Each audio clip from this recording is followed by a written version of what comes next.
Chelsea and Liverpool face off in the Carabao Cup final at Wembley on Sunday, less than a month after Mauricio Pochettino's men were thrashed 4-1 at Anfield in the Premier League. And let's be honest, most Blues fans will admit it could have been 8-1. I'm joined today by Sun Sports Chelsea correspondent Andy Dillon. And Andy, 3 weeks ago, I think it was, things were looking pretty bleak for Blues fans after that game at Anfield. That was followed up by the 4-2 defeat at home to Wolves. Liverpool were flying high and everyone was suggesting the Carabao Cup final was going to be an absolute whitewash in Liverpool's favour. However, since then, the Blues have had 3 decent results on the bounce. The win at Villa and then, of course, culminating in after the Palace victory with holding champions Manchester City to a 1-1 draw. All of a sudden, things are looking up and people are giving the Blues a bit more of a chance. Yeah, they are, but then we have been here before. I mean, they had that fabulous home run, I think, from October at home to Brentford was their last defeat, and they had something like 7 or 8 games, I think it was, at home where they didn't lose. And then, bang, it went kaput. And the Wolves game was appalling. I think the problem with what Chelsea fans are struggling to cope with at the moment is that they're mortal. You know, they're capable of great performances like Saturday. You know, and I was watching that from afar, and I was wondering this will be a big barometer of how they're coming on, and that I think that speaks a lot of where they are at the moment to play like they did at City, to get the point, but also to be on the front foot, to be positive, and to be unlucky not to have won it. That speaks a lot about where they are at the moment. But of course, we know with this squad, this young squad that Pochettino keeps defending and saying how much they need time, how they need to develop and grow. We still don't know where they'll be, you know, the following week. I mean, the Crystal Palace win, you know, with the 2 late goals or the 2 goals from Conor Gallagher, that again is kind of as a real barometer. It just says, wow, there's some courage in this team. There's some backbone, and then we'll have to wait and see whether or not they can build it, because we all know that over the previous 15, 20 years, Chelsea were one of those teams that were pretty formidable and pretty solid with it. Well, look, I mean, you mentioned the backbone there. One of the things that they got praised for in that draw at City, the 1-1, was the spine of the team, really. Colwell and Disasi playing together at centre-back in Thiago Silva's absence. Then you had Enzo Fernandez and Felipe Caicedo finally looking like the £200 million plus worth of talent that they are playing together. Conor Gallagher in front of them, and Nicholas Jackson, I think it's fair to say, is where the biggest question mark lies. Do you sort of feel that that's the spine of Chelsea's team? Obviously, ahead of Cole Palmer as well. goal. You've got to put Cole Palmer in there because he's the guy who makes things. He unlocks things, and Sterling is a key performer as well. I mean, he's been out the side in a couple of games. And it forced his way back in, got back in on Saturday. Jackson's been the biggest enigma because, you know, he's finishing, you know, as you know, you've been wondering why he's in the Premier League. But then I watched him at Luton just before New Year, and I saw the treatment he was getting, and he gets a lot of physical, you know, rough treatment. Yeah. And I know he gives some back, and he's combative. And I think he's a key to that team because he's the one there. I've watched him, and he'll stick up for himself and he'll stick up for his teammates. And that's what Chelsea was synonymous with as well over the years. So he may not provide the goals. I mean, he's got 7 or 8 this year, so he's not doing too badly. But I think him at the spear point of that spine is really, really important. And it will be so, you know, going forward into the next few weeks and into the key matches. Well, let's talk a little bit Liverpool then. Injuries are going to be the main problem. Obviously, the news that Jurgen Klopp is leaving at the end of the season doesn't appear to have affected their form. Good 4-1 win at Brentford on the weekend, but big problems in Darwin Nunez.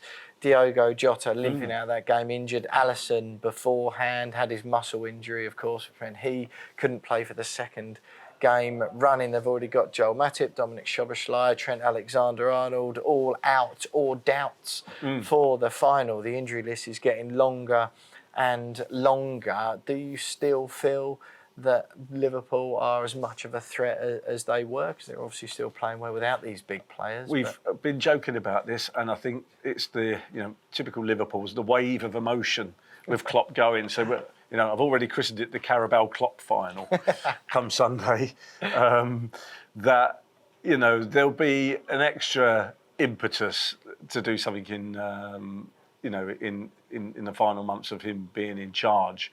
But you take those characters out of any team, and that they are going to struggle. But I've watched Conor Bradley a few times because I cover Northern Ireland as well for the Sun, and I've been hugely impressed with him. He's one of a little group of players they've had coming through in recent seasons, and this is the sort of game that's made for a youngster like him to do something, and he made his mark a few weeks ago, in fact against Chelsea, wasn't it? Yeah. When he had a terrific game, and he's clearly going to be growing in confidence. So there's a danger there for Chelsea in Conor Bradley, and I just think the energy that Liverpool have, the way they play under Klopp, I think, of course they'll be weakened, but it's still. I don't know. I still think with their experience and having worked under this manager for a long, long time, I'd still make them slight favourites to win this game. Gerald Quansah and James McConnell, a couple of the other youngsters, under 21 players or players under the age of 21 who've sort of emerged in this. Because that's old for Chelsea. Not quite, yeah. Be due a testimonial, wouldn't they, at Chelsea at that age? They're two of sort of Liverpool's players who emerged from this dearth of fit players. But as far as Chelsea go at the moment, do you think there's enough of those three good results I mentioned came off the back of two pretty abject ones. Obviously the defeat at Anfield, maybe where Chelsea are at, you sort of would have expected that at the beginning of the season, the Wolves game, and lots of the home performances, certainly not so much. Do you think that the most recent three results have built up a level of confidence? Because Mauricio Pochettino just seems to be edging up. He just seems to be getting a little bit broader maybe in his press conferences. He's been a little bit more spiky in his recent press conferences. Yeah, a little bit more defensive, which makes you think that the pressure was beginning to get to him a little bit. But I do feel that slowly, he's finding who his best players are. I've been quite impressed with Noni Madueke in recent weeks as well. Mudryk is struggling. Mudryk is really, really struggling. And a lot of Chelsea fans are questioning that one. I believe it was only 88 million, wasn't it? Yeah, yeah. But it's 62 plus add-ons. But I'm still trying to find out what those add-ons, where they kick in. What does he have to do for one of the add-ons? There have been an element of being good, playing some games and scoring some goals. So not being terrible. We have to pay an extra 20 million Shakhtar another 20 million quid or whatever. But it looks like maybe by accident Pochettino's finding his team, because they're getting injuries here, there and everywhere, and they've had their fair share this year, that, so I'm putting him in there, and it's starting to sort of mould a bit. But like I say, Jackson, I don't think he'll ever win the Golden Boot, but I just think, I've just seen in him before, that fighting spirit. Yeah, just a bit of fire in his soul that they need at the moment. And as long as he kind of channels it, then I think, he's the vanguard of it.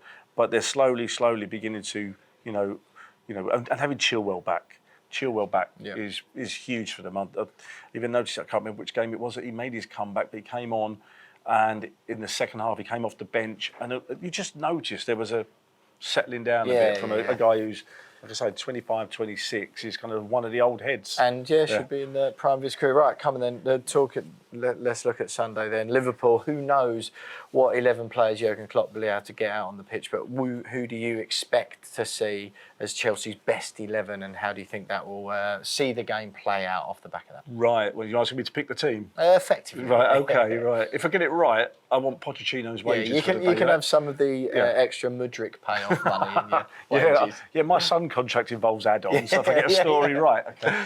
Well, it'll be Georgi Petrovic in goal, and then I guess you'll have Gusto, who's been improving in recent weeks, right back. Then I think you should stick with the two centre-backs. There's Ussie and Colwill. It'll be Chilwell, it'll be Caicedo, and it'll be Fernandes. I then think you'd have Palmer, Sterling, Gallagher and Jackson. Is that 11? That is 11. I can still count to 11, right? Yeah, effectively the team from the weekend against which is interesting because it means Christopher Nkunku doesn't start Yep. You know, so that'll be interesting. And how does that team do harm to Liverpool? How do you see the game going out? Can you still see it being Liverpool with all the ball and that Chelsea team sort of trying to soak it up? Because Now you you're know, really that asking- 4-1 defeat will be fresh in the memory, won't it? Yeah, I just think they'll have maybe learned from that, and they'll be a bit wiser, a bit more streetwise from it, and there'll be a feeling of a point to prove. I think it's, you know, it's going to be Conor Bradley will be the key man for Liverpool perhaps, and I think Cole Palmer will be his chance to shine, because there's a boy who's got he's got confidence sometimes. You know, I've seen some of the times, you know, he'll flick it over his head and the opponent's head.